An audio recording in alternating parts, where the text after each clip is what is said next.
শত সহস্র কোটি শ্রদ্ধা ভালোবাসা উজাড় করে ওই নবীর উপর দরুদ পড়ব। হযরত মুহাম্মদ সাল্লাল্লাহু আলাইহি ওয়াসাল্লাম is the best ideal leader of the world, যার উপরে কোনো নেতা নাই, যার উপরে কোনো আদর্শ নাই, যার উপরে কোনো তন্ত্র মন্ত্র পৃথিবীতে নাই, তিনি হচ্ছেন মুহাম্মদ সাল্লাল্লাহু। দিল খুলে প্রাণ খুলে জবান খুলে পড়ি সাল্লাল্লাহু আলাইহি ওয়াসাল্লাম। প্রিয় উপস্থিতি, আজ আমরা মহাগ্রন্থ কোরআন আল কারীম থেকে কোরআনের দ্বিতীয় নম্বর সূরা, সূরাটির নাম হচ্ছে সূরাতুল বাকারা। এই বাকারাতে 2024 সাল মানুষের কেমন চলবে, কিভাবে তারা চালাবে সে সম্পর্কে চমৎকার দিক নির্দেশনা 1500 বছর আগেই দিয়েছেন যিনি, তিনি কে? কোরআন, মহিমান্বিত কোরআন, আজিম কিতাব। এর উপরে কোনো আলো, এর উপরে কোনো গাইডলাইন পৃথিবীতে একটাও নাই। কোরআন ভিন্ন, কোরআন ছাড়া। বলেন ঠিক কিনা? এই সূরাতুল বাকারাতে আল্লাহ পাক পৃথিবীর মানবতাকে প্রাথমিকভাবে 5টি গুণে গুণান্বিত হতে বলেছেন। এই 5টি গুণ যাদের মধ্যে থাকবে তাদের চেয়ে সেরা পৃথিবীতে আর কেউ হতে পারবে না, তাদের চেয়ে সফল পৃথিবীতে আর কেউ হতে পারবে না। সে হতে পারে ইয়াং, হতে পারে বৃদ্ধ, হতে পারে নারী, হতে পারে পুরুষ, যেই হোক এই 5টি কোয়ালিটি যার মধ্যেই থাকবে সেই সফল। আলহামদুলিল্লাহ বলেন। আসুন আমরা শুরু করি। শুরু করার আগে আমি আপনাদের কাছে বিনয়ের সাথে একটু আরজ রাখতে চাই, কোরআনে কারীমের এই প্রোগ্রামটা জান্নাতের বাগান, একটা পরিবেশ আমাদের তৈরি করলে সুন্দর হয়। যাদের সামনে ফাঁকা আছে একটু কষ্ট করে এগিয়ে সামনের দিকে আমরা বসি, তাহলে পরিবেশটা সুন্দর হবে, দেখতেও ভালো লাগবে এবং আপনারাও কথা শুনে মজা পাবেন। আর জানি নিচের জায়গাটা ভিজে আছে, কদিন আগে নাকি বৃষ্টিও হয়েছিল, কিন্তু আল্লাহ পাকের কি মেহেরবানি, আল্লাহ পাক বসার তো অন্তত তৌফিকটা দিয়েছেন, বসতে যে পেরেছেন, এটা কি সারপ্রাইজ আল্লাহর কাছে আছে। শুনলে চমকে উঠবেন যে আল্লাহ আপনাকে বৃথা যেতে দিবেন না, সারপ্রাইজ আছে এখানে যে আপনি বসছেন কষ্ট করে। এই যে যুবক ভাইয়েরা একটু এদিকে আমার দিকে, লক্ষ্মী একটু আমার দিকে, একটু কষ্ট করে এগিয়ে। যুবকরা, যুবক ভাইয়েরা আজকে চাইলে তো ওনারা এই মুহূর্তে ফ্রি ফায়ার পাবজিতে থাকতে পারতেন, ইনস্টাগ্রাম টিকটক ইউটিউবে থাকতে পারতেন, কিংবা কোনো দোকানে মেসেঞ্জারের চ্যাটে থাকতে পারতেন।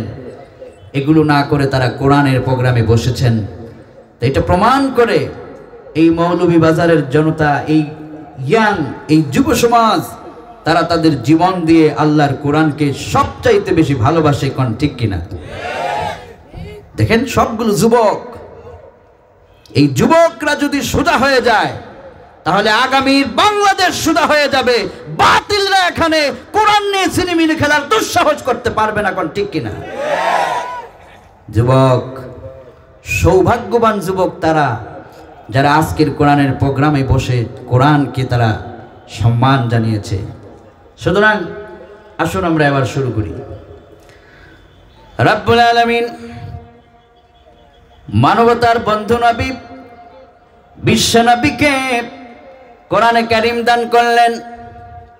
কোরআনে কারীমের দ্বিতীয় নম্বর সূরা সূরাতুল বাকারা দান করলেন। আর এই বাকারাতে আল্লাহ পাক পৃথিবীর মানুষদেরকে 5টি শ্রেণীতে বিভক্ত হতে বলেছেন। এই 5 শ্রেণীতে বিভক্ত হয়ে যাবে যারা, সফলতার চেয়ারগুলো পেয়ে যাবেন তারা। দুনিয়ার জীবন থেকে শুরু করে পরকালের জীবন পর্যন্ত তাদেরকে সফলতার শিখরে রাখবেন যিনি, তিনি কে? আল্লাহ পাক বলছেন, আলিফ লাম মিম যালিকাল কিতাবু লা রাইব রাইবা ফীহি হুদাল লিল মুত্তাকিন। আল্লাহ পাক সূরাটাকে শুরু করেছেন তিনটা অক্ষর দিয়া, আলিফ লাম মিম। বিমানা তাফসীর জামিউল বায়ান আন তা'বিল আয়াতিল কুরআন, উম্মুত তাফাসিরের প্রণেতা আল্লামা ইবনু জারির তিনি লিখেছেন, আল্লাহ পাক মহাগ্রন্থ কোরআনে কারিমে এই ধরনের অনেকগুলো বিচ্ছিন্ন হরফ উচ্চারণ করে তিনি পৃথিবীর কাফিরদেরকে চ্যালেঞ্জ করেছেন। তার মধ্য থেকে এই বাকারার শুরুটা অন্যতম। এগুলোকে একত্রে বলা হয় হুরুফুল মুকাত্তাআত, বিমানা ওয়াল্লাহু ইয়ালামু ওয়া রাসূলুহু আল্লাহু আ'লামু বিমুরাদিহি বিযালিক, অর্থ আল্লাহ পাক তার হাবিবই ভালো জানেন। তবে তাফসীর কোরআনুল আযীমের প্রণেতা ইবনু কাসির তিনি লিখেছেন, আল্লাহ পাক এই আলিফ লাম মিম দিয়া কাফেরদেরকে চ্যালেঞ্জ করেছেন। ইবনু আব্বাস রাদিয়াল্লাহু আনহুমা তিনি ব্যাখ্যা করেছেন, আল্লাহ পাক আলিফ লাম মিম দিয়া কাফেরদেরকে চ্যালেঞ্জ করেছেন, ও কাফেরের বাচ্চারা, বড় তো শিক্ষাগিরি দেখাও, কথায় কথায় আল্লাহর কোরআনকে পৃথিবীর মানচিত্র থেকে মুছে দেবার ষড়যন্ত্র করো। তো যদি তোমাদের এতটাই বড়াইগিরি থাকে, এত যদি তোমাদের শিক্ষার বড়াই থাকে, ক্ষমতা থাকে, তাহলে আলিফ লাম মিমের চ্যালেঞ্জের মোকাবেলা করো। ১৫০০ বছর পার হয়ে গেল, আব্দুল্লাহর ছেলে মুহাম্মদ সাল্লাল্লাহু আলাইহি ওয়াসাল্লাম, তোমার নবী আমার নবী কলিজার টুকরা নবীজি বিশ্ব নবীর উপরে অবতীর্ণ হয়ে গেল কোরআন। ১৫০০ বছর পার হয়ে গেল, এরপরেও ওই কাফেরেরা এই আলিফ লাম মিমের চ্যালেঞ্জের মোকাবেলা করতে পারে নাই। চ্যালেঞ্জের মোকাবেলা তো করতে পারেই নাই, শেষ পর্যন্ত তারা বলতে বাধ্য হয়েছে, এটি এমন একটা কোরআন যেই কোরআন অবাক করে দেয়, পৃথিবীর মানুষের ভাগ্য পরিবর্তন করে দেয়। কোন সুবহানাল্লাহ। আলিফ লাম মিম এটা পৃথিবীর কাফেরদের জন্য চ্যালেঞ্জ। এই চ্যালেঞ্জের মোকাবেলা কেউ করতে পারে না আজ পর্যন্ত। এরপরে আল্লাহ পাক সূরাটাকে শুরু করেছেন, যালিকাল কিতাবু লা রাইবা ফীহি হুদাল লিল মুত্তাকিন। কিতাবের প্রতি আল্লাহ পাক ইঙ্গিত করেছেন, এটা এমন একটা কিতাব, ও মৌলভীবাজারের কোরআনের জনতা, আল্লাহ পাক বললেন এটা এমন একটা কিতাব, এমন কিতাব তোমাদেরকে দেওয়া হলো, এ হলো সেই কিতাব যেই কিতাবের ভিতরে সন্দেহ তো দূরের কথা, সন্দেহের কোনো অবকাশ নাই। আল্লাহ পাক তারপরে বললেন হুদাল লিল মুত্তাকিন। কোরআন শুধুমাত্র সন্দেহ মুক্ত এমন নয়, বরং এই কোরআনের স্পর্শে যারা আসবে তাদের জীবনটা আল্লাহ পাক হেদায়েতের মসনদে পৌঁছায় দিবেন। কোন সুবহানাল্লাহ। যালিকাল কিতাব লা রাইবা ফি, লা রাইবা ফি সন্দেহ মুক্ত কোরআন। এর ব্যাখ্যা করতে গিয়ে যুগশ্রেষ্ঠ মুফাসসির আল্লামা বাকবী লিখেছেন, পৃথিবীর সৃষ্টির শুরু থেকে বর্তমান বিশ্ব পর্যন্ত, বর্তমান বিশ্ব থেকে শুরু করে কিয়ামত হওয়া পর্যন্ত যারা আল্লাহ পাকের কোরআনতে একটি অক্ষরে কেউ সন্দেহ করবে, তো যারাই কোরআনকে নিয়ে সন্দেহ করবে তাদের জন্মের ভিতরে সন্দেহ আছে। কোন ঠিক কিনা? তাদের জন্মের সন্দেহ আছে যারা কোরআনকে নিয়ে সন্দেহ করে। আমি আমার অনেক বক্তব্যে বলেছি, আল্লাহ পাকের কোরআন আজিম কিতাব, এটা কোনো মানুষের ব্যক্তিগত দলের কিতাব নয়, এটা আওয়ামী লীগেরও কোনো ব্যক্তিগত কিতাব নয়, বিএনপি ওয়ালাদের নয়, জামাত ওয়ালাদের নয়। এই কিতাব এমন একটা কিতাব সকল দলের, সকল মতের, সকল মানবতার কল্যাণের জন্য একটা মাত্র সংবিধান। ওই সংবিধানের নাম হলো আল কোরআন। ঠিক কিনা কোন? এটা সংবিধান। আল কোরআন হুয়া দাস্তুরুনা, এটা আমাদের সংবিধান। তা আপনারা বলতে পারেন আমাদের সংবিধান হলে এই সংবিধান প্রণয়ন করে তো আমার রাষ্ট্র চলে না।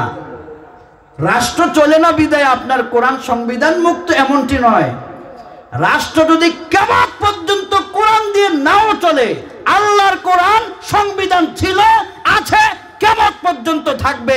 কোরআনের উপরে কোনো সন্দেহ সংবিধান প্রণয়ন করার ক্ষমতা পৃথিবীর কারো ছিল না, এখনো নাই, কিয়ামত পর্যন্ত হবে না। কোন ঠিক কিনা? বাংলাদেশের সংবিধান নিয়ে ছোট্ট একটি গবেষণা থেকে আমি যা দেখলাম তা হলো, এ পর্যন্ত সংবিধানের প্রায় 13 বারের উপরে পরিবর্তন হয়েছে। জিজ্ঞেস করা হলো সংবিধান পরিবর্তন কেন করা হলো? তো রাজনৈতিক নেতারা জবাব দিয়েছেন, জনগণের চাহিদা অনুযায়ী সংবিধান পরিবর্তন করা লাগে। তো আমি তাদেরকে বলতে চাই, আমার কাছে এমন একটা সংবিধান আছে, জনগণের প্রয়োজনে সংবিধানকে পরিবর্তন করা লাগে না, বরং জনগণ সংবিধানের প্রয়োজনে জনগণের জীবনটা পরিবর্তন হয়ে যাবে। লোকেরা আমাকে জিজ্ঞেস যদি করে, তে এমন কি সংবিধান আছে যে সংবিধানকে পরিবর্তন করা লাগে না, কিন্তু সংবিধান নিজে মানুষকে পরিবর্তন করতে পারে? আমি তাদেরকে দেখিয়ে দিতে চাই, ওইটার সংবিধানের নাম হলো মহাগ্রন্থ আল কোরআন। ঠিক কিনা? কোন এই সংবিধানের পরিবর্তনের দরকার নাই। সংবিধানের অধীনে যারা চলবে, সংবিধান তাদেরকে পরিবর্তন করতে সক্ষম। কোন ঠিক কিনা? কোরআন আল্লাহ পাক বলছেন, লা রাইবা ফি, সন্দেহমুক্ত কোরআন। এই যে ছোট্ট একটা আল্লাহ পাকের কথা, কি মহিম, কি আজিম। বর্তমান পৃথিবীর বিজ্ঞানীরা এই ছোট্ট জায়গাটাকে নিয়ে তারা গবেষণা করেছেন যে আল্লাহ পাক চ্যালেঞ্জ করলেন, কোরআনে সন্দেহ নাই। ভুল তো দূরের কথা, সন্দেহ করারই কোনো চিন্তা অপশন নাই। বিজ্ঞানী কোরআনকে নিয়ে গবেষণা করতে শুরু করে দিয়েছেন। বর্তমান পৃথিবীর একদল বিজ্ঞানীরা বলেছেন, আটলান্টিক মহাসাগরে দেখলাম। তখন আমরা বললাম, এই মহাসাগরের পরিচালক বলতে কেউ নাই। পাহাড় ঘুরে দেখলাম, এই পাহাড় সৃষ্টি করেছেন এমন পৃথিবীতে কেউ নাই। বাতাস বয়ে যায়, বাতাসের মালিক আছে, তারা আল্লাহ পাককে অস্বীকার করে। তারা বলে এগুলোর স্রষ্টা আল্লাহ পাক নন, আল্লাহ পাককে তারা অস্বীকার করেছেন। ওরা বলছেন দেয়ার ইজ নো গড, আল্লাহ বলতে কিছুই পৃথিবীতে নাই। এটার প্রমাণ তারা করবেন। আটলান্টিক মহাসাগরে গেলেন। মহাসাগরে যাওয়ার পরে ওরা বললেন, 1 সপ্তাহ পরে আমরা প্রমাণ দেব যে পৃথিবী তার নিজস্ব গতিতে চলে, আল্লাহর আইনে চলে না, আল্লাহর গতিতে চলে না। নাউজুবিল্লাহ। কোন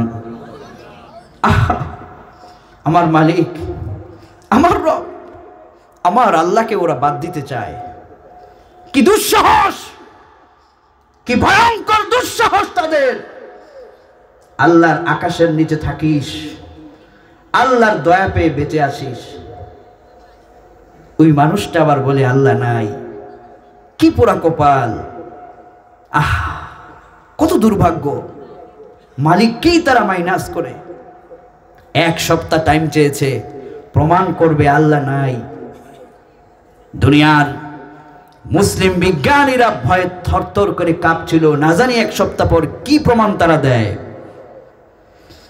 কিন্তু আমার ভাইয়েরা, আল্লাহ পাক যুগে যুগে কালে কালে যারা আল্লাহ পাককে নিয়ে দৃষ্টতা দেখিয়েছে, হয় তারা হেদায়েতের পথে এসেছে, না হয় তাদের জীবন ধ্বংস হয়েছে। বর্তমান বিজ্ঞানীরা যারা বলছিল 1 সপ্তাহ পরে প্রমাণ করব আল্লাহ নাই, 1 সপ্তাহ পরে তারা মিটিং করলেন, প্রেস কনফারেন্স করলেন, আর ওরা বললেন there is no God except Allah. আগে বলতাম আল্লাহ নাই, এখন 1 সপ্তাহের ভিতরে আল্লাহ পাকের পরিচয় আমরা পেয়ে গিয়েছি। কোন সুবহানাল্লাহ। বিজ্ঞানীদেরকে জিজ্ঞেস করা হলো, কিসে তোমরা আল্লাহ পাকের পরিচয় পেলে? বিজ্ঞানীরা জবাব দেয়, প্রশান্ত মহাসাগর নিয়ে গবেষণা করলাম। আপনারা যারা শিক্ষিত পারসন আপনারা জানেন প্রশান্ত মহাসাগরে একটা প্রাণী বসবাস করে, ওইটা হচ্ছে বিজ্ঞানের নামে হচ্ছে ফ্লাইং ফিশ, উড়ন্ত মাছ।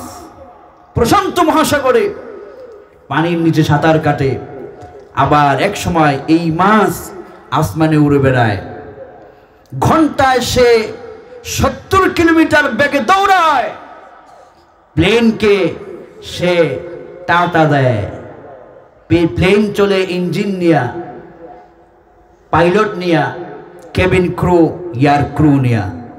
কিন্তু এই মাছ আসমানে প্লেনের মতো উড়ে বেড়ায়, ইঞ্জিন নাই, পাইলট নাই, কেবিন ক্রু, এয়ার ক্রু নাই। বিজ্ঞান এই দৃশ্য দেখে তারা গবেষণা করতে লাগলেন, কি এমন মাছ, এর ভিতরে কি শক্তি কাজ করে যে প্লেনের মতো আকাশে উড়ে বেড়ায়। গবেষণা শুরু হলো। ওই যে ওরাই গবেষণা করছে যারা এক সপ্তাহ আগে বলছে আল্লাহ নাই। আল্লাহ পাক তাদের সামনে মাছকে রাখলেন, ফ্লাইং ফিশ নিয়ে তারা গবেষণা করলেন। গবেষণা করার পরে ওরা বললেন, আসমানের ভিতরে মাছ উঠতে আমরা তো আগে দেখি নাই, কিন্তু এই মাছ আসমানে উড়ে নিশ্চয়ই মাছের কোনো নিজস্ব ক্ষমতা মনে হয় আছে। তালাশ করতে লাগলেন কোত্থেকে ক্ষমতাটা আসে। বিজ্ঞান গবেষণা করে দেখলেন ইঞ্জিন ছাড়া আসমানে উড়ে, পাইলট ছাড়া উড়ে, কেবিন ক্রু ছাড়া চলে। গবেষণা করতে করতে বিজ্ঞানীরা বলতে বাধ্য হয়েছেন এটা এই মাছের নিজস্ব কোনো শক্তি না, বরং এই মাছকে একজন বানিয়েছেন। বিজ্ঞান গবেষণা করতে লাগলেন এই মাছটাকে বানিয়েছেন কে। এরপরে তারা কোরআনের একটা আয়াত সামনে পেয়ে গেলেন। আল্লাহ পাক সেখানে বলেছেন, যালিকুমুল্লাহু রাব্বুকুম লা ইলাহা ইল্লাহু খালিকু কুল্লি শাই। ও দুনিয়ার মানুষেরা, যালিকুমুল্লাহু রাব্বুকুম, তোমার আমার রব একমাত্র তিনি আল্লাহ পাক, লা ইলাহা ইল্লাহু, তিনি ছাড়া কোনো মাবুদ নাই, আইনদাতা নাই, কানুনদাতা নাই, রাষ্ট্র পরিচালক নাই, পৃথিবী পরিচালক নাই, তার উপরে কোনো স্রষ্টা নাই, তার উপরে কারো ক্ষমতা নাই। খালিকু কুল্লি শাই, সবকিছু তিনি বানিয়েছেন। ফ্লাইং ফিশটাকেও তিনি বানিয়েছেন। বিজ্ঞান বলছে এই ফ্লাইং ফিশ যেহেতু এভাবে করে আসমানে প্লেনের মতো উড়ে, নিজস্ব শক্তিতে সে উঠতে পারে না, নিশ্চয়ই কুদরতি একটা শক্তি তার পিছনে কাজ করে। বিজ্ঞান তখন বলেছে, হু created man from an embryo, read on your word is the most beneficent. ও দুনিয়ার মানুষ, তিনি হচ্ছেন সৃষ্টিকর্তা। মানবকে যেভাবে বানিয়েছেন, ফ্লাইং ফিশকে সেভাবে বানিয়েছেন। আল্লাহ পাকের উপরে সম্মানিত পৃথিবীতে আর একজনও নাই। আল্লাহ পাকের ফ্লাইং ফিশ দেখে বিজ্ঞান আল্লাহ পাকের কাছে মস্তক নত করতে বাধ্য হয়েছে। কোন আল্লাহু আকবার। এই হচ্ছেন তোমার রব, এই হচ্ছেন আমার রব, আমাদের আল্লাহ। তিনি কোরআন নাজিল করেছেন। এই কোরআন দেখে বিজ্ঞান নত হচ্ছে তাদের শিখর আল্লাহ পাকের দরবারে, কোরআনে কারীমের কাছে। লা রাইবা ফি, সন্দেহমুক্ত কোরআন। যেদিক দিয়ে যাওয়া হবে সেদিক দিয়েই আল্লাহ পাকের কোরআন সবার সেরা, শ্রেষ্ঠ মসনদ কোরআন দখল করেছে গোটা পৃথিবীময়। সুবহানাল্লাহ পড়েন। এজন্য আল্লাহ পাক বলছেন, যালিকাল কিতাব, এমন কিতাব পাইলাম, লা রাইবা ফি, সন্দেহ তো দূরের কথা, সন্দেহের কোনো অবকাশ নাই। এই কোরআনের স্পর্শে যারা আসবে, হেদায়েতের উচ্চ চেয়ার তো তারাই পেয়ে যাবে, মুত্তাকি হয়ে যাবে। আল্লাহ পাক আরো বললেন, ইন্না আনজালনাহু কুরআনান আরাবিয়্যা লাআল্লাকুম তাকিলুন। ও দুনিয়ার মানুষেরা, আল্লাহ পাক কোরআনে কারীমকে আরবি ভাষায় নাজিল করলেন। নাজিল করে আল্লাহ বললেন, আমার উদ্দেশ্য হলো তোমরা যেন মনোপ্রাণ দিয়ে আমার কোরআনে কারীমকে বুঝতে পারো। ইমামে জালালউদ্দিন সুয়ুতী রাহিমাহুল্লাহ, তার জন্য দোয়া করতে মনে চায়। এমন এমন তাফসীর তিনি করেছেন, পৃথিবীর মানুষের ভাগ্য পরিবর্তনের জন্য কোরআনে কারীম যে সারা কত সুন্দর চমৎকার তাফসীর তিনি এনেছেন। আল্লাহ পাক বলছেন কোরআন আরবি ভাষায় নাজিল হলো যাতে তোমরা বুঝতে পারো। কোরআনের এই আয়াতের তাফসীর করতে গিয়ে ইমাম সুয়ুতী লিখেছেন লাআল্লাকুম তাকিলুন বিমানা তাফসীর আই লাআল্লাকুম তাফহামুনা হালালাহু ওয়া হারামাহু ওয়া আহকামাহু।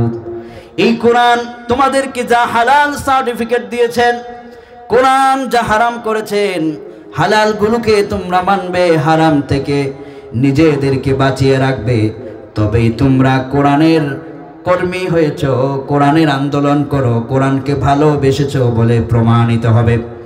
যে মানুষটা কোরআনের হালালকে সাপোর্ট করে ওই মানুষটা হলো আহলে কোরআন, ওই মানুষটা হলো কোরআনের পরিবারের অংশ। আর যে মানুষটা দুর্ভাগ্যবশত কোরআনে কারীমের বিধানকে বৃদ্ধাঙ্গুল দেখায়, সময় পেলেই কোরআনে কারীমকে নিয়ে বাজে মন্তব্য করে, ওই মানুষের ভাগ্যটা ফেরাউন মার্কা ভাগ্য, দুর্ভাগ্যের কপাল। সামনে কোরআন থেকেও সে কোরআন স্পর্শ করে না, সামনে কোরআনের আলোচনা থেকেও সে শুনতে পারে না। আবার দূর দূরাঞ্চল থেকে বেলালের মতো মানুষেরা তারা হামাগুড়ি দিয়া রসুলের দরবারে কোরআন শুনতে এসেছে। পাশের মানুষ সেই আবু জাহিলরা কোরআনে কারীমকে মেনে নিতে পারে নাই। ওয়ালিদ বিন মুগিরারা তারা কোরআনে কারীমের কাছে থেকেও কোরআনকে সেলিব্রেট করতে পারে নাই। কিন্তু বেলালদের মতো লোকেরা হামাগুড়ি দিয়া, আব্দুল্লাহর মতো লোকেরা তাদের ঘর বাড়ি সাইরা নবীজির দরবারে কোরআনের জন্য চলে এসেছিলেন। আজকের এই প্রোগ্রামে যারা আল্লাহ পাকের কোরআনকে ভালোবেসে এসেছেন, আল্লাহ পাকের দরবার থেকে আপনাদের জন্য কি সারপ্রাইজ আপনারা শুনুন। বিশ্বনবী বলেছেন লাগাদওয়াতুন ফি সাবিলিল্লাহ আও রাওহাতুন খায়রুম মিনাদ দুনিয়া ওয়া মা ফিহা। বুখারী জিলদ সানির বর্ণনা। আল্লাহর হাবিব বললেন কোরআনে কারীমকে ভালোবেসে যে দিনের কিংবা রাতের কিছু সময় আল্লাহ পাকের কোরআন শুনে, তো এর মর্যাদা কত বেশি। যদি কোরআনে কারীম যেটা শুনেছেন, যতটুকুন সময় আল্লাহর জন্য মাহফিলে দিয়েছেন, এই সময়টাকে যদি একটা পাল্লায় রাখা হয়, তামাম দুনিয়া যদি অপর পাল্লায় রাখা হয়, তবে আল্লাহ পাকের কোরআনের পথে যেই সময়টা দিয়েছেন, এই সময়ের মূল্য তামাম পৃথিবী থেকে বেশি ভারী হয়ে যাবে। কোন সুবহানাল্লাহ। জীবনে যদি কোনো ভালো কাজ নাও করেন, ও যুবক, আজকে একটা চমৎকার ভালো কাজ করেছেন যে আপনি তামাম পৃথিবী থেকে উত্তম জীবন আজ আপনি লাভ করেছেন। আমার রসুল বলেছেন, রসুলের কথায় কি কোনো সন্দেহ আছে নাকি? ফাকানা লা ইয়ারা রুইয়া ইল্লা জাআত মিসলা ফালাকিস সুবহ। What he dreamed in the night was disclosed as like as the light of day. তার ছোট্ট একটা স্বপ্ন দিবালোকন্যে ভেসে উঠত, পৃথিবীর মানুষকে আলোকিত করত। যার স্বপ্নটা পৃথিবীর মানুষকে এত আলোকিত করেছে, তার কথন বলন, তার বক্তব্য পৃথিবীর মানুষকে কত না জানি আলোকিত করতে সক্ষম। চিৎকার দিয়ে বলেন সুবহানাল্লাহ। বিশ্বনবী বলেছেন এই কোরআনের পথে থেকে যদি কারো মৃত্যু হয়, মান সালাকা তরিকান ইয়ালতামিসু ফীহি ইলমা সাহালাল্লাহু লাহু তরিকান ইলাল জান্নাহ। আল্লাহ পাকের কোরআনের পথে থাকতে থাকতে, দিন আহরণ করতে করতে যদি কারো মৃত্যু হয়ে যায়, তো ওই লোকটা মরতে দেরি হবে, আল্লাহর জান্নাতে তার লাশটা ঢুকতে দেরি হবে না। কোন সুবহানাল্লাহ। আল্লাহ পাকের কোরআন আপনি শুনতে এসেছেন।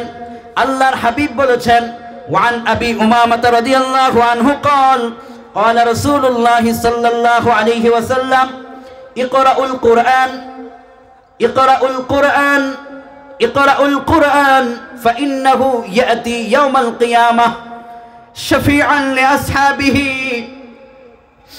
ও দুনিয়ার মানুষেরা, কোরআনকে যারা ভালোবাসো, কোরআনকে যারা শোনো, কোরআনকে যারা পড়ো, আল্লাহ পাক বলছেন, আল্লাহর হাবিব বলেছেন, দুনিয়ায় যদি তোমার ঘর না থাকে, দুনিয়ায় যদি তোমার বাড়ি না থাকে, ইমারত নাই, বিল্ডিং নাই, দালান নাই, আইপ্যাড নাই, ল্যাপটপ নাই, কম্পিউটার নাই, বাইক নাই, তোমার দুনিয়ার স্টাবলিশডের কিছুই নাই, কিন্তু তুমি আল্লাহ পাকের কোরআনকে ভালোবাসো, এই একটা সম্পদ তোমার আছে।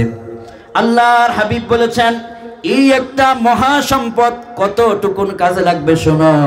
ফাইন্নাহু ইয়াতি ইয়াউমাল কিয়ামাহ শাফিআন লিআসহাবিহি, যেদিন হাসরের ময়দানে তুমি বিপদে পড়ে যাবে, মুসিবতে পড়ে যাবে, দুনিয়ায় যেই সমস্ত নেতার পিছনে ঘুরে কর্মীরা হাতের ভিতরে অস্ত্র নিয়েছিল, এই অস্ত্র দিয়া ওই বিরোধী পক্ষকে দুনিয়া থেকে নিশ্চিহ্ন করার জন্য কতই না রাতের গভীরে ষড়যন্ত্র করেছিল, হাজারো রকমের অন্যায় জর্জরিত হয়েছিল। ওই নেতারা হাসরের ময়দানে ওয়াতাকাত্তাআত বিহিমুল আসবাব, সম্পর্ক ছিন্ন করবে তোমার সাথে।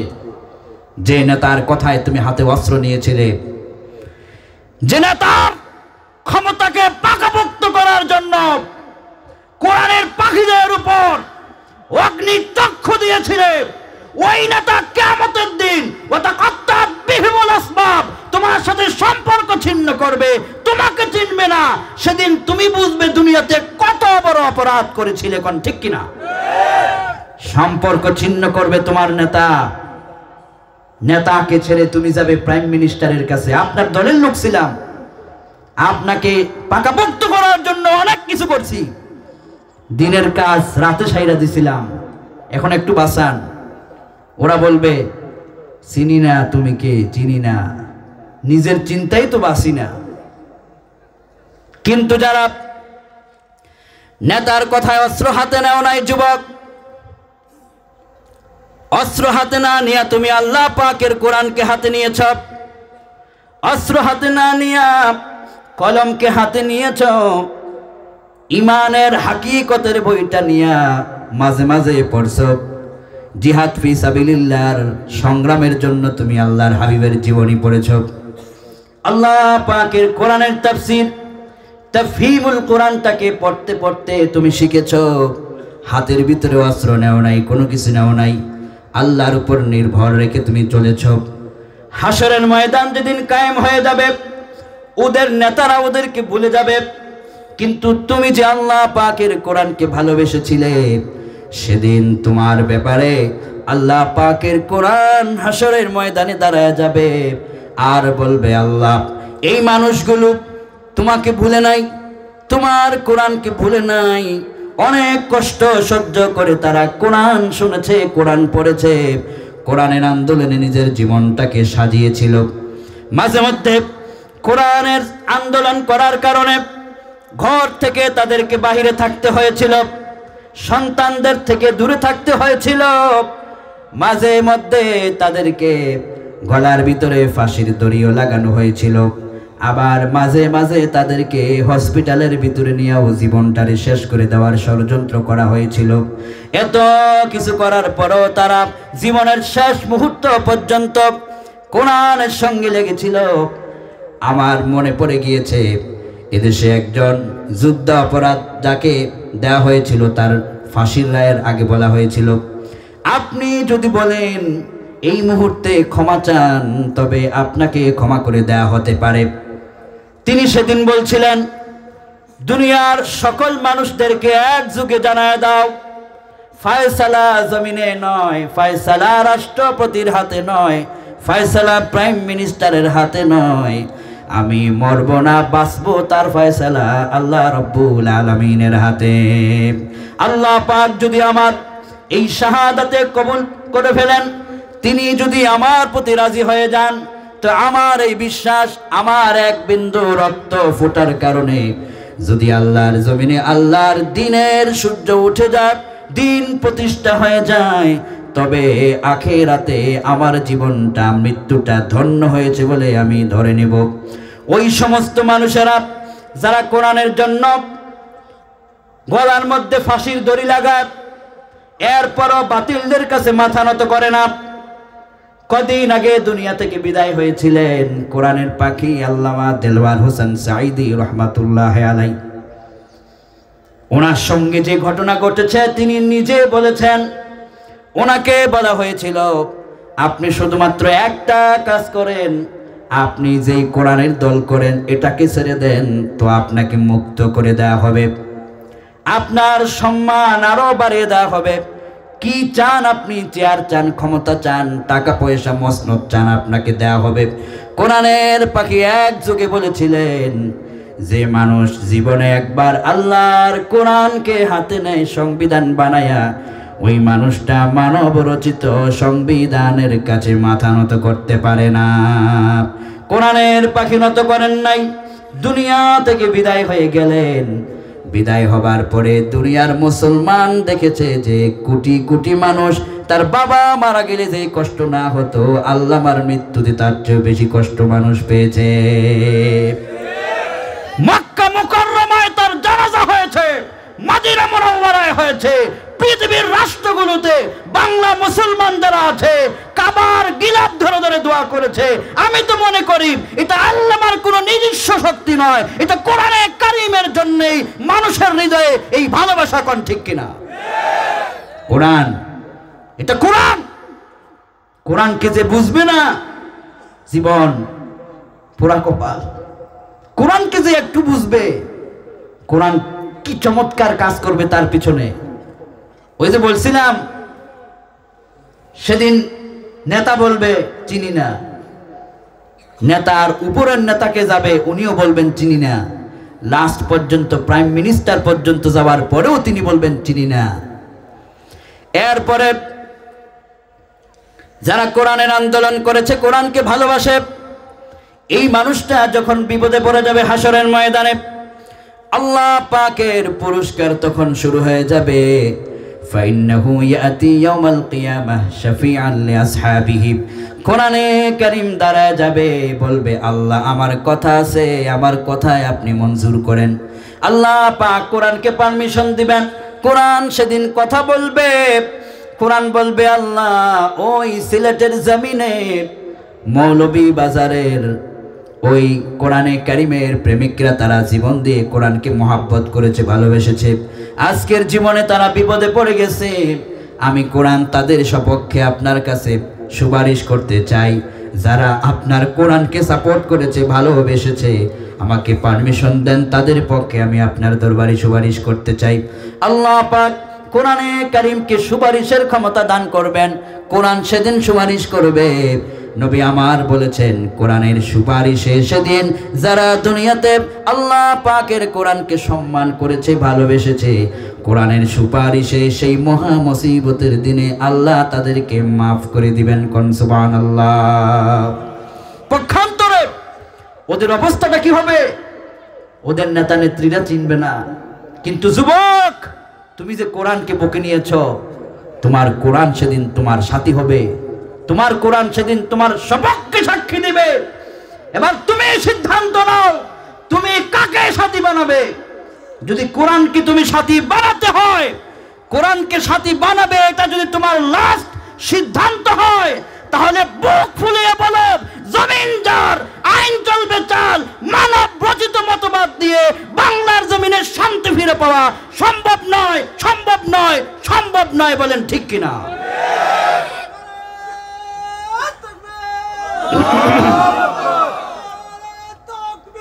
আল্লাহু আকবার। জিন্দাবাদ জিন্দাবাদ। আল কোরআনের আলো গড়ে গড়ে চলো, সংসদে চলো, আল কোরআনের আলো। তোমার নেতা আমার নেতা বিশ্বনবী মুস্তাফা। আল্লাহ কবুল করুন, বলি আমিন। কোরআন কি আশ্চর্য লাগে মানুষের। আমার আল্লাহর আইন পছন্দ হয় না, অথচ এই মানুষের দেহে আল্লাহর আইন 24 ঘন্টা চলমান, বিদ্যমান। It's great example. মাথার চুল, মাথার চুল মানুষের বড় হয়, কদিন পর পর কাটতে হয়, কিন্তু এই ভ্রুগুলো যেমন যেখানে আছে বড় হয় না। এর ব্যাখ্যা কি আমার ভাইয়েরা? চুলটারও তো আল্লাহ বানিয়েছেন, ভ্রুটাকেও তো মহান আল্লাহ দয়া করে বানিয়েছেন। তো চুল বড় হইল, ভ্রু বড় হয় না। তার কারণ হলো চুলকে বড় হওয়ার জন্য আল্লাহ প্রদত্ত পারমিশন আছে, আর ভ্রুকে আল্লাহ বলেছেন স্টপ হয়ে থাক, বড় হবি না। আল্লাহ পাকের আইন মেনে তোমার ব্রুটা পর্যন্ত বড় হয় না, আল্লাহ পাকের আদেশ পেয়ে তোমার চুলগুলো বড় হয়ে যায়, তোমার দেহের ভিতরেই তো আল্লাহ পাকের আইন মেনে চলমান বিদ্যমান। যে মানুষটা আল্লাহ পাকের আইন মানতে চায় না, তার দেহের ভিতরেই আল্লাহর আইন চলমান, ওই মানুষটার মতো বোকা পৃথিবীতে আর একজনও নাই। ঠিক কিনা কোন? তোমার দেহে সবকিছু আল্লাহর আইন মানে, রক্তের সঞ্চালন আল্লাহর কথা মতো চলছে, অক্সিজেন সরবরাহ তোমার রবের কথা মতো চলছে। প্রতিদিন তোমাকে 550 লিটার অক্সিজেন লাগে বেঁচে থাকার জন্য। বিজ্ঞান বলছে এই 550 লিটার অক্সিজেনের মূল্য হচ্ছে $800। হিসাব করে আমি দেখলাম এক বছরে তার মূল্য হয় 29 কোটি টাকা। 29 কোটি টাকার অক্সিজেন একজন মানুষ এক বছরে নেয়। আল্লাহ পাক যে মানুষকে অক্সিজেন সরবরাহ করে বাঁচিয়ে রেখেছেন, বছরের পর বছর অক্সিজেন সরবরাহ হচ্ছে, আল্লাহ পাক কোনো মূল্য পৃথিবীর মানুষের কাছে চান নাই। কোন ঠিক কিনা? কিন্তু যুবক ভাইয়েরা, ও কলিজার টুকরা যুবক ভাইয়েরা, আপনারাই আগামী দিনের ভবিষ্যৎ। আপনাদের সুন্দর নেতৃত্বে সুন্দর দেশ গড়ে উঠবে। যদি একটুকুন ভেবে দেখেন, আল্লাহ পাক বছরের পর বছর অক্সিজেন দিলেন, মূল্য চাইলেন না। কিন্তু আল্লাহ না করুন যদি কখনো কোনো একজন মানুষ কিংবা আপনি অসুস্থ হয়ে যান, সিলেটের কোনো একটা বড় হসপিটালে নিয়ে যাওয়া হলো, হসপিটালে আপনারা রাখলো না, নিয়ে যাওয়া হলো ঢাকা শহরে, ওরা রাখলো না, আপনার সিঙ্গাপুরে নিয়ে যাওয়া হলো, আপনার ফুসফুসের ক্রিয়া বন্ধ হয়ে যাচ্ছে। ইতিমধ্যে আপনাকে বাঁচাতে হবে, ডক্টর সর্বপ্রথম আপনাকে দিবে, তারা আবিষ্কার করেছেন মেডিকেল সায়েন্টিস্টরা সাপ্লিমেন্টাল অক্সিজেন থেরাপি। এই সাপ্লিমেন্টাল অক্সিজেন থেরাপি আপনাকে দিবে, কৃত্রিম অক্সিজেন দিয়া আপনার চিকিৎসা তারা চলমান রাখবে। 1 মাস পরে, 15 দিন 1 মাস পরে যখন আপনার দেহটা আবার আগের জায়গায় সচল হয়ে ফিরে আসবে, 1 মাস যে আপনি ডক্টরদের কাছ থেকে অক্সিজেন নিয়েছেন, এই 1 মাসের অক্সিজেনের মূল্য কিন্তু হসপিটালকে দিয়ে আপনাকে আসতে হবে। আপনি যদি বলেন আল্লাহ পাকের অক্সিজেন নেই, আল্লাহর তো কিছু দেই না, তো তোমাদেরকে কেন দেওয়া লাগবে? হসপিটাল বলবে ওটা জানি না, 1 মাসের মূল্য এত লক্ষ টাকা তোমারে দিতেই হবে। ঠিক কিনা কোন? সামান্য ডক্টরদের 15-20 দিন 1 মাসের অক্সিজেন নেওয়ার পরে মূল্য যদি আপনাকে দিতে হয়, আমার মাওলা, আমার রব, আমার আল্লাহ, আমার বন্ধু, আমাদের সবচাইতে বড় অভিভাবক, আমাদের রব, আমাদের মালিক, এই যে বছরের পর বছর অক্সিজেন দিয়া রাখলেন, মূল্য যে চাইলেন না, এর কারণে যদি কিয়ামত পর্যন্ত কেউ হায়াত পায় আর সেজদা দিয়ে যদি শুকরিয়া করে, তো একদিনের অক্সিজেনের মূল্যের হক বান্দা আদায় করে শুকরিয়া করে শেষ করতে পারবে না। ঠিক কিনা কোন? কি নিয়ামত দিয়েছেন! আর অবাক হবেন, বিজ্ঞান বলছে মানুষ প্রতিদিন 24 ঘন্টায় 20,000 বার শ্বাস নেয়। একটা শ্বাস নেওয়ার পর দ্বিতীয় যখন আরেকটা শ্বাস সে টান মারে, ওই শ্বাস নিতে তার শরীরে এক ধরনের পাওয়ার, শক্তির প্রয়োজন হয়। আল্লাহ পাক দেখি মহান, এক শ্বাস নিয়ে আরেক শ্বাস নেওয়ার আগেই প্রথম শ্বাস শেষ, দ্বিতীয় শুরু করার জন্য যে শক্তি প্রয়োজন সেটা আগে থেকেই সেট করা থাকে। মেডিকেল সায়েন্টিস্টরা বলেছেন, প্রথম শ্বাস নেওয়ার পরে দ্বিতীয় শ্বাস টান দেওয়ার সময় যদি আল্লাহ পাক কাট করে দেন, শ্বাস যদি বন্ধ হয়ে যায়, পৃথিবীর কোনো রাজার ক্ষমতা নাই তাকে শ্বাস পুনরায় ফিরিয়ে দিতে পারে। ঠিক কিনা কোন? ও মানুষ, ও দুনিয়ার ক্ষমতাধর রাজা বাদশারা, যালিকুমুল্লাহু রাব্বুকুম, আমার আল্লাহ পাকের ক্ষমতা দেখো।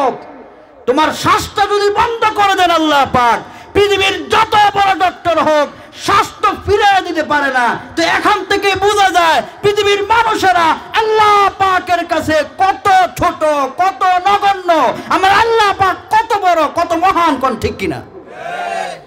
আল্লাহকে বুঝো না, আল্লাহকে নিয়ে নাফরমানি করো, বুঝতে চাও না তোমার মালিককে।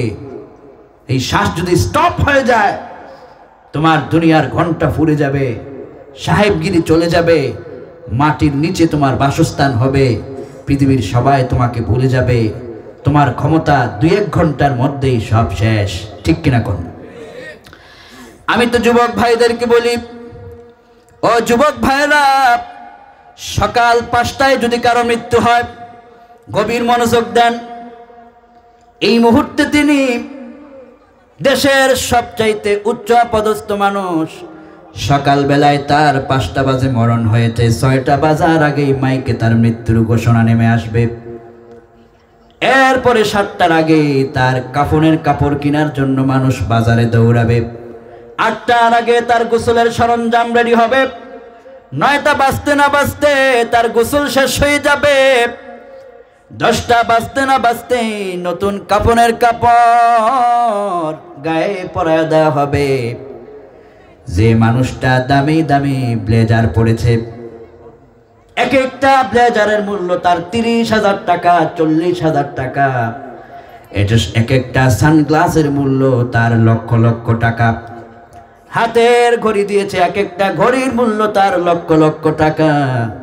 এই মানুষটা মরে গেল সামান্য কাফনের কাপড় মাত্র কয়েক টুকরা, কয়েক টাকার কাফনের কাপড় গায়ের মধ্যে নেমে এলো। এরপরে জানাজার জন্য যোগ্য সভাপতি সাহেবের মতো একজন ইমাম দাঁড়ায় গেল লাশটারে নিয়া। আল্লাহু আকবার তাকবীর দিয়া জানাজা শুরু হয়ে গেল। জানাজা সম্পন্ন হবার পরে 11টার মধ্যে জানাজা শেষ। 12টার ভিতরে কবরস্থানে নিয়ে যাওয়া হবে, মাটির কবরে রেখে দিবে। সিলেটের তরুণ যুবকদের বিবেকটাকে জাগ্রত করতে চাই। যে মানুষটার হাতের ঘড়ির লাখ টাকার মূল্য ছিল, যে মানুষটার আইপ্যাডের লাখ টাকার মূল্য ছিল, যে মানুষটার ব্লেজার বাইক মূল্য টাকার ছিল, এই মানুষটাকে কবরে মাটিতে রাখা হবে। লোকেরা তখন তার সম্মানে তার কবরের ভিতরে স্বর্ণ গহনা দিয়া ফুলের মতো করে সবকিছু সাজায়া গুছায়া বুঝি তারে কবরে রাখবে, নাকি সামান্য কাফনের কাপড় দিয়া রাখবে? দেখেন আপনার মূল্য কোথায়, মানুষের মূল্যটা কোথায়? এত টাকার মালিক, এত বিলাসিতার জীবন, কিন্তু মরার পরে কবরের ভিতরে সামান্য কয়েক টুকরা সাদা কাপড়ের মালিক তুমি হইলা। শুধু এখানেই শেষ নয়, এরপরে 12টা বাজতে না বাজতেই মাটি চাপা দিয়ে দেওয়া হবে। যে মানুষটা সকাল 5টা বাজে বেঁচে ছিল, এই মানুষটা দুপুর 12টার আগে তার অস্তিত্ব পৃথিবীতে নাই। কয়েক ঘন্টার ব্যবধানে তার কোনো মূল্য নাই। পৃথিবী নামক এই গ্রহ থেকে তার নাম নিশানা মুছে গেল। ঠিক কিনা কোন? ও আমার ভাইয়েরা, ও যুবক ভাইয়েরা, এরপরের অবস্থা কি দেখেন। যে মানুষটা কোটি কোটি টাকার ধন দৌলত রেখে গেল, তার কোটি টাকার ধন দৌলত নিয়ে তার আত্মীয় স্বজন কারাকারি ভাগাভাগি নিয়ে ব্যস্ত হয়ে পড়বেন। ভাগাভাগি করতে গিয়া 40 দিন কখন পার হয়ে গেল কেউ টেরও পাবে না। যদি তার আত্মীয় স্বজন ভালো থাকে তো কবরের সামনে গিয়ে দাঁড়াবে, দোয়া করবে। আর যদি ওই টাকলা মুরাদদের মতো হয়, তা ওই লোকদের মতো হলে পরে মারা গেলে তার কবরে গিয়ে কেউ দোয়া করবে না। যদি ভালো হয় তো কিছু মানুষ তার জন্য দোয়া করবে, আর যদি কোরআন বিরোধীদের মতো হয় তো মরার পরে ওর দোয়াও কেউ করবে না। এমনও হতে পারে কবরের নিকটে গিয়া মানুষ থুতু তো ওরে দিতে পারবে না, তো কবরের মাটির উপরে থুতু নিক্ষেপ করে বলবে, বেটা বেয়াদব, আল্লাহর সাথে নাফরমানি করেছিস কেমনে? তো বেঁচে থাকতে তো কাছে পাই না, এখন তোর কবরে থুতু নিক্ষেপ করলাম। অপমানের চিহ্ন মৃত্যুর পরেও ওরা পায় যারা আমার মালিকের সঙ্গে বেয়াদবি করে, যার চূড়ান্ত প্রমাণ হচ্ছে ফেরাউন। ফেরাউন বলেছিল, আনা রাব্বুকুমুল আলা, আমার চাইতে বড় খোদা তো আর কেউ নাই। কিন্তু বড় খোদার কি অবস্থা হয়েছে আপনারা সেটা জানেন। মৃত্যুর ঘন মুহূর্ত যখন চলে আসে, পয়গাম্বর মুসা আলাইহিস সালাম সাগর পার হয়ে চলে গেলেন। আর উনি যখন ফেরাউন যখন তার দলবল নিয়ে সাগরের কাছে আসলেন, উনি ভাবলেন যে এই রাস্তা আমার জন্য স্পেশাল রোড তৈরি হয়েছে। ফেরাউনের দলবল কয় এই রাস্তা কেমনে হলো? ফেরাউন তখন তার দলবলদেরকে বলে, আগেই তো বলছিলাম মানা রব্বুকুমুল আলা, আমি সবচাইতে বড় খোদা, আমি এই রাস্তা দিয়া যাব, এটা জানি না আমার জন্য আগে থেকে রোড তৈরি হয়ে আছে। দেখেন কি বাহাদুরি, কি অহংকার, কি দৃষ্টতা। একটু পরে রেজাল্ট আউট হচ্ছে। এরপর কি হলো? ওই রোডের উপর সে অবস্থান করলো তার দলবল নিয়ে। সাগরের মাঝখানে যখন গেল, আল্লাহ পাকের অ্যাকশন শুরু হলো। কেঁপে উঠেছে বিশ্ব রোড, পানিতে ভূমিকম্প তৈরি হলো রাস্তায়, রাস্তাগুলো ভূমিকম্পে তছনছ হয়ে গেল। ফেরাউনের সৈন্যবাহিনীরা পানির চিপনি খেয়ে মারা যাচ্ছে, বলছে মালিক আমারে বাঁচান। ফেরাউন তখন বলছে আজ তোমাদের বাঁচাবার দিন না, আজ নিজেকে রক্ষা করার দিন। যারা বেঈমান, যারা মুনাফিক, ওরা সুযোগ যখন আসে নিজের দলের লোকদেরকে পর্যন্ত বরখাস্ত করে নিজের স্বার্থের জন্য। ওরা আপন না, ওরা মুনাফিক, তোমাকে ব্যবহার করবে। ফেরাউন তখন বলে আমার বাঁচার দিন এখন। ফেরাউন তখন বলল আল্লাহ, ও আল্লাহ, ও মহান আল্লাহ, বনি ইসরাইলদেরকে তো আপনি বাঁচাইছেন, তো এখন আপনি আমারে বাঁচান, বিনিময়ে আপনি যা বলবেন আমি তাই করব। ফেরাউন যা বলেছে আল্লাহ পাক তার কথাকে কোরআনে কারীমের ভিতরে ইউনুস পয়গম্বরের নামে একটা সূরা নাজিল করে ওখানে কোট করে দিয়েছেন।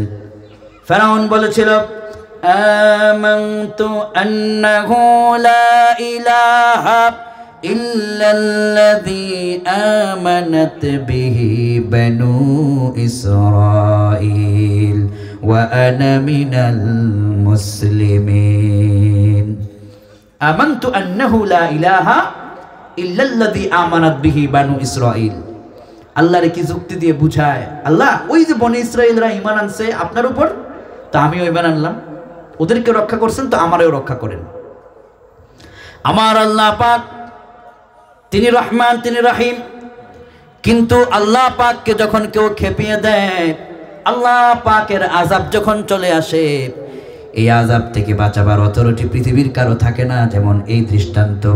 আল্লাহ পাক তখন ফেরাউনকে বললেন আল আনা ওয়া ক্বাদ আসাইতা ক্বাবলু ওয়া কুনতা মিনাল মুফসিদিন। আল আন, এখন ঈমানের কথা বলছো? বেটা বেয়াদব, বছরের পর বছর আমার নবীর সঙ্গে বেয়াদবি করেছিস, ইসলামের সাথে নাফরমানি করেছিস, পিছন দিক থেকে ছুরিকাঘাত করেছিস, আর এখন ঈমানের কথা বলছিস? তোর ঈমানের মূল্য আমার কাছে একটা মশার দানার মতো নয়। ফালিয়াউমা নুনাজ্জিকা বিবাদানিক, তোর দেহটারে আমি অক্ষত রাখবো, তোর মৃত্যুর পর শুটকি বানায় রাখবো। ফেরাউন বলল কেন আল্লাহ, এটা করবেন কেন? আল্লাহ পাক বললেন দুনিয়ার ভিতরে যারা তোর মতো ফেরাউন মার্কা মানুষ আসবে, যারা ক্ষমতা পাওয়ার পরে আমি আল্লাহর সঙ্গে নাফরমানি করবে, আমার কোরআনের সঙ্গে নাফরমানি করবে, আমার ইসলামের সঙ্গে নাফরমানি করবে, আমার কোরআনের পাখিদের সঙ্গে নাফরমানি করবে, যারা তোর মতো দৃষ্টান্ত এইরকম ওদের হবে, তাই তোর লাশটারে আমি অক্ষত অবস্থায় রাখবো। কোন আল্লাহু আকবার। লাশকে অক্ষত রাখা হলো সাগরের কিনারে। 1000 বছর পর্যন্ত ফেরাউনের লাশ পড়ে রইল। 1881 সালে ডক্টর মরিস বুকাইলি নামের একজন সার্জন, তিনি ওই লাশটারে নিয়ে গবেষণা করলেন, যেটা ফেরাউনের লাশ ছিল, সাগর থেকে তোলা হলো। উনি সার্জন মরিস বুকাইলি লাশ বছরের পর বছর পানির নিচে কেমনে অক্ষত থাকলো, এটা একটা অবাক করা বিষয় না? অনেক অবাক করা বিষয়। আপনার বাড়িতে যদি কোনো একটা পাখি মরে যায়, ওটাকে যদি আপনি পানিতে ফেলে দেন, 1 বছর পর এই পাখিটাকে আবার আগের মতো একেবারে তাজা পেলেন, ফ্রিজার করা হয় নাই, তো আপনি অবাক হবেন এটা কেমনে থাকলো এখানে পানির নিচে অক্ষত। ফেরাউনের লাশ এই সাগরের নিম্নাংশে 1000 বছর অক্ষত রইল। এরপর বিজ্ঞানীরা এটাকে নিয়ে গবেষণা করতে লাগলেন, কেমনে এটা অক্ষত থাকলো, কি কারণে, এর পিছনের তাসরি কি আছে খোঁজা দরকার। ডক্টর মরিস বুকাইলি ফ্রান্স সরকারকে বললেন, মিশরের সরকারকে বলেন এই লাশ যেন আমাদের ফ্রান্সে আনতে দেয়, আমরা গবেষণা করে দেখব কেমনে এই লাশ এত বছর ধরে মেডিসিন ছাড়া অক্ষত থাকলো। এরপর মিশর রাষ্ট্র সরকার তাদের কথা মতো ফেরাউনের লাশকে ফ্রান্সে প্রেরণ করলেন। ফ্রান্সের রাষ্ট্র সরকার ওয়ালারা ফেরাউনের লাশকে অত্যন্ত ফুল টুল দিয়া তারা তাকে রিসিভ করলো। রিসিভ করার পরে গবেষণাগারে নিয়ে যাওয়া হলো। বিশ্ববিখ্যাত সার্জন ডক্টর মরিস বুকাইলি তিনি তার গায়ের মধ্যে হাত দিল। হাত দেওয়ার পরে অবাক হয়ে গেল, এ কেমন লাশ, 1000 বছর পানির নিচে থাইকাও এখনো কেমনে এটা ভালো রইল, এর ভিতরে কি আছে গবেষণা শুরু হয়ে গেল। পৃথিবীর পার 4500 ধর্মীয় গ্রন্থ তিনি গবেষণা করলেন। এই দুনিয়ার ভিতরে ইসলাম ছাড়াও আরো 4500 ধর্ম আছে, ওই ধর্ম নিয়ে তিনি গবেষণা করলেন। Old Testament, New Testament, Mahabharata, Gita, Upanishad পাই গবেষণা করলেন। কোথাও ফেরাউনের লাশ অক্ষত কেন আছে তার তথ্য নাই। তিনি বললেন তথ্য তো বের করা দরকার, কারিশমাটা কি এই লাশের না পিছনে কারো হাত আছে। একজন মুসলিম বিজ্ঞানী বললেন এই লাশের সম্পর্কে যদি মূল তথ্য তোমরা পেতে যাও তাহলে তোমাকে সৌদি আরবে যেতে হবে। তিনি সাথে সাথে সৌদি আরব যাওয়ার জন্য পারমিশন নিলেন। সৌদি আরবে ঢুকলেন। সৌদি আরবের মুসলিম বিজ্ঞানীরা তার হাতে তোমার আমার এই কোরআন নামক মহাপাণ্ডুলিপি তুলে দিলেন আর বললেন, সার্জন এই কোরআনের ইউনুস সূরাটা ভালো করে পড়ো, তোমার লাশের পচে নাই কেন ওই তথ্য এই কোরআনের ভিতরে আছে। সুবহানাল্লাহ কোন। মরিস বুকাইলি প্রথমে বিশ্বাস করে নাই, কারণ তিনি তো আগে থেকে ভিন্ন ধর্মের ধর্মীয় গ্রন্থ গবেষণা করে এসেছেন, কোথাও তথ্য নাই, তো এই কিতাবে কেমনে তথ্য থাকতে পারে, কেননা এই কোরআন তো ফেরাউনের পরে নাজিল হয়েছে, তাহলে পরের খবরটা কেমনে কোরআনে আসতে পারে, এটা কেমনে সম্ভব। ঘটনা তো ঘটেছে কোরআনে কারিম নাজিল হবার অনেক আগের ঘটনাটা তারপরের ঘটনার কোরআনের ভিতরে কেমনে কোড হয়, এটা তো বড় আশ্চর্যের বিষয়। তিনি চিন্তা করলেন আমার বিশ্বাস হয় না, কিন্তু তারপরে মুসলিম বিজ্ঞানীরা কয় একটু খুলে দেখুন তো, একটু পরে দেখুন। কোরআনে কারিমটাকে হাতে নিয়ে, আল্লাহ পাকের কোরআনকে হাতে নিয়ে ডক্টর মরিস বুকাইলের নিজস্ব প্রতিভাটাই আমি আপনাকে শেয়ার করি। তিনি in the Bible Quran science লিখেছেন। ওই তার লিখিত পুস্তকের মধ্যে তিনি লিখেছেন, আমি যখন সর্বপ্রথম ফেরাউনের লাশের এই তথ্যের আয়াত যখন চোখ দিয়ে আমি কোরআনে তাকালাম, সূরা ইউনুসের মধ্যে যখন আমি আয়াতটা দেখতে পেলাম, আয়াত দেখা মাত্রই আমার দেহের ভিতরে এক ধরনের ইমানের জোশ পয়দা হয়ে যায়। আমি যখন আল্লাহ পাকের কোরআনের আয়াতটা দেখতে পাই, ফালিয়াউমা নুনাজ্জিকা বিবাদানিক, আল্লাহ পাক তোরের অক্ষত রাখবেন, আর অক্ষত আল্লাহ রেখেছেন। এই যে তথ্য তিনি পেয়ে গেলেন। মরিস বুকাইলি কয় এত গ্রন্থ আমি খুঁজে খুঁজে দেখলাম, কোথাও পেলাম না। মহাভারত, গীতা, উপনিষদ আরো যা আছে কোথাও নাই। কোরআনে কেমনে এমন সুন্দর তথ্য অল্প কথায় আজিম কথা আল্লাহ পাক তুলে ধরেছেন। মরিস বুকাইলি কোরআনটারে একটা চুমু মারলেন, চুমু মারার পরে তিনি বললেন, রে দুনিয়ার মানুষেরা, আকাশের নিচে জমিনের উপরে মহাসত্যের মহাসনদ মহাবিশ্বয় যদি কিছু থেকে থাকে, আল্লাহর কোরআনের উপরে আর কোনো গ্রন্থ নাই, কোরআনের উপরে সেরা কিছু নাই। আমার কোরআন হলো সর্বকালের সর্বযুগের সবার সেরা। কোন আল্লাহু আকবার। শুধু এখানেই শেষ নয় আমার ভাইয়েরা, এই যে কদিন আগে ভারত কাঁপলো শর্মিলা ঠাকুরকে নিয়া, হেমা মালিনী নিয়া, অমৃতা সিং নিয়া। কেন? এই সেলিব্রিটিরা তারা কালেমা পড়েছে। লোকেরা বললেন, শর্মিলা, হেমা মালিনী, অমৃতা সিং কালেমা কেন পড়লা?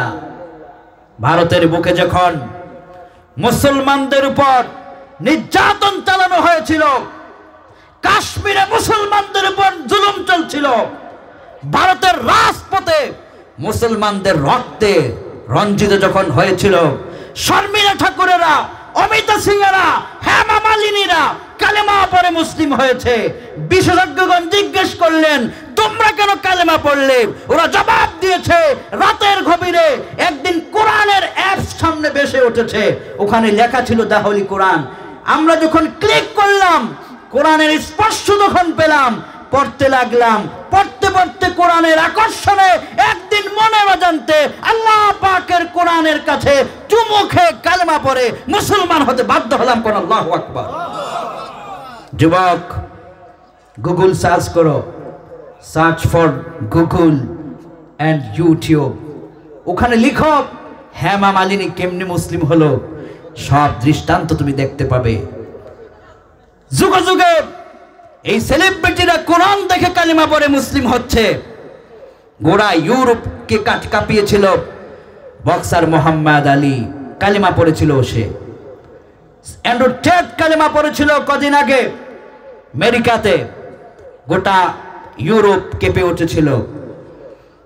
লস অ্যাঞ্জেলেস টাইমস রিপোর্ট করেছে, এই আমেরিকায় প্রতি বছর 1,50,000 খ্রিস্টান নতুন নতুন করে কালেমা পড়ে মুসলমান হয়ে যাচ্ছে, বলি আলহামদুলিল্লাহ। জর্জ বার্নার্স তো তিনি বলেছেন, একজন বিশ্ববিখ্যাত রাইটার, তিনি লিখেছেন যে এই যে ইউরোপের বুকে লোকেরা দলে দলে কালিমা পড়ে মুসলিম হচ্ছে, তিনি বলছেন, আমার মন বলছে আগামী 2050 সালের ভিতরে গোটা দুনিয়ায় সবচাইতে সেরা আদর্শ যেই ধর্ম হবে, ওই ধর্মের নাম হবে আল ইসলাম। সর্বসেরা মানুষ যারা দুনিয়ার বুকে বিবেচিত হবে, ওদের নাম হবে মুসলমান। কোন আল্লাহু আকবার। হে মুসলমান, জীবন তোমার ধন্য, তুমি কোরআন পেয়েছো, একটা আজিম কিতাব পেয়েছো। দুনিয়ার সবাই ভুলে গেলেও কোরআন ভুলবে না, কোরআন সুপারিশ করে জান্নাতে নিয়ে যাবে। সুবহানাল্লাহ পড়েন।